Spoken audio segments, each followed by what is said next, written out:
Di tengah rencana serangan balas dendam Israel, ternyata rudal Zionis telah gagal 2 kali menyerang Iran. Dalam 1 minggu ini, Israel telah berupaya menyerang langsung wilayah Iran yang berjarak 1.700 km.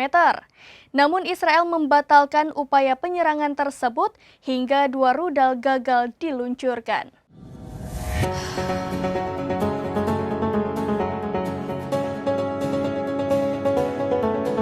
Di tengah rencana serangan balas dendam Israel, ternyata rudal Zionis telah gagal 2 kali menyerang Iran. Dikutip dari tribunnews.com, dalam 1 minggu ini Israel telah berupaya menyerang langsung ke wilayah Iran yang berjarak 1.700 km. Namun Israel membatalkan upaya menyerang Iran hingga 2 rudal tak jadi diluncurkan.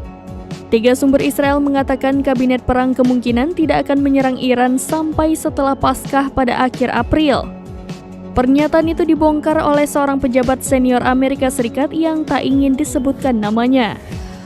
Israel pun mengatakan angkatan udara sedang mempersiapkan serangan ke Iran selanjutnya. Selain itu, Israel sedang fokus memperbaiki sistem pertahanan udara yang rusak, sehingga Iron Dome Israel mampu menangkis serangan udara dari Iran.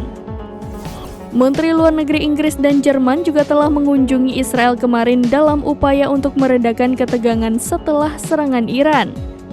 Menteri Luar Negeri Inggris, David Cameron, mengatakan dengan jelas bahwa Israel telah memutuskan untuk menanggapi serangan itu, namun ia berharap Israel akan melakukannya dengan menahan diri.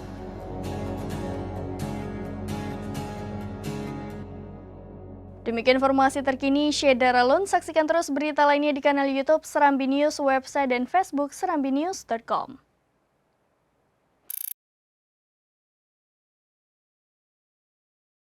Download Tribun X sekarang, menghadirkan lokal menjadi Indonesia.